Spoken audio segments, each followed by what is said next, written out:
It's inevitable. At some point, we will all get a flat on the trail. Even if you have tubeless tires, there's still a chance for a full-on flat, such as a puncture that won't seal or a hard landing that causes the bead to break open. And if you're a new rider, as we all were at some point, this thought may have never crossed your mind. And if you have no idea what to do, you'll either be making the long walk pushing your bike back to the car, or you'll be stuck waiting for a rescue. Luckily, changing a tube out is a fairly easy thing to do, even on the trail.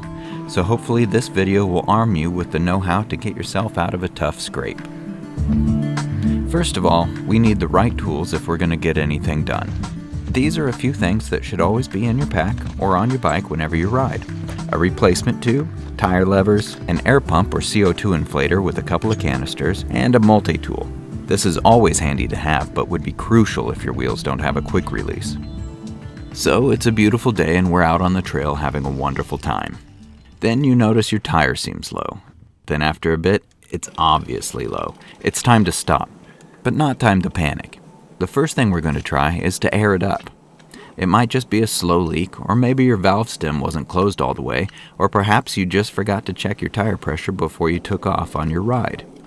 In any event, we want to see about airing it up before we get down and dirty and replace the tube.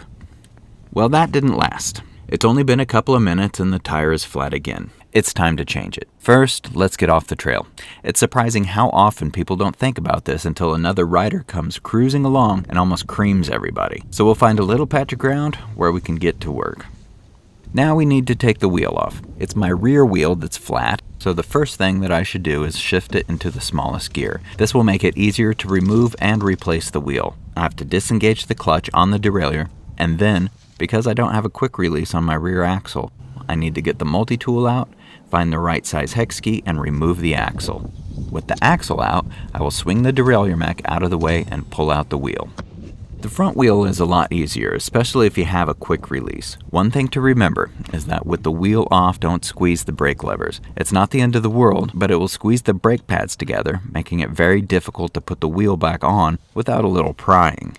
Next, we want to open the valve and squeeze the tire to let any air left escape so it's not fighting against us as we take the tire off. Now, grab the tire with both hands and pinch the wheel together while pressing your thumbs on the bead next to the rim, and hopefully it will open without too much fuss. If your wheels are tubeless ready, you might have to work at this a bit more. Once there's an opening, press all around the rim to disengage the bead completely. Now insert a tire lever in an area not directly by the valve and flip it over the rim. The bead of the tire should come with it. If it really fights you, pinch the tire on the opposite side of the rim and let the tire go into the channel at the center of the rim. This will give you more slack on the side you're trying to leverage. Once the tire bead passes over the rim, hook the lever on a spoke. Then, a couple inches away, do the same thing with the other lever. Once there's a little slack in the tire, you can run the second lever around the rim and release the whole bead. Now pull the tube out of the tire. The only real difference in the process of installing a tube in a tubeless tire is when you break the bead open, you'll have the sealant to deal with, but not the tube. You don't have to remove the sealant, but it will probably get everywhere. You will also have to remove the stem by removing the lock nut and pushing the stem through the rim. With the old tube removed, run your fingers on the inside of the tire and the rim and feel for anything pokey or sharp that might have caused the punctured tube in the first place. Be careful. A good way to do this is wad up your glove and gently run that around the inside, feeling for a snag. If you find something, try to remove it so it doesn't puncture the next tube. Once you're satisfied that the coast is clear, it's time to install the replacement. Before you cram the new tube in, we want to inflate it a little bit so that it holds its shape and will be a little easier to handle. Using a mini pump is pretty self-explanatory. Put the deal on the deal and work the deal. If you're using a CO2 inflator, you need to screw the nozzle on the cartridge and be careful not to errantly discharge the air.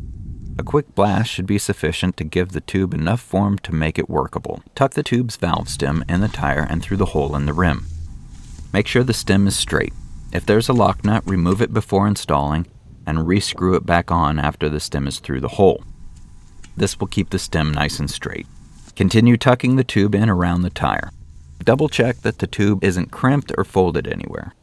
Now push the bead of the tire back under the rim. This might take some time and some patience. Continue using your fingers to push the bead around the rim. If there comes a point when the tire won't budge anymore, again, press on the tire opposite of where you're working and move the bead to the center of the rim channel.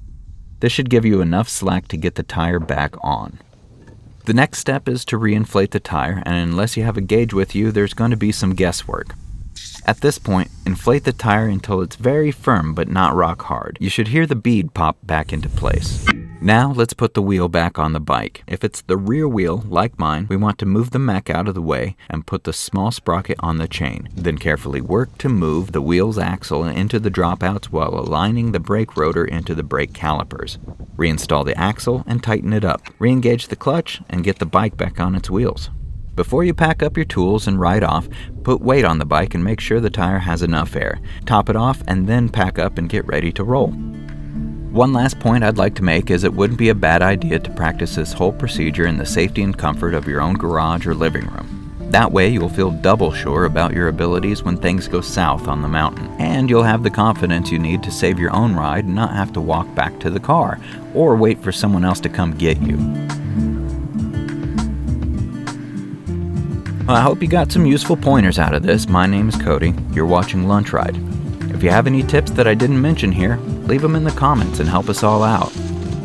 If you liked the video, if you thought it was helpful, click like, subscribe, share with your friends. If there's something that I could be doing better, let me know about it. Until next time.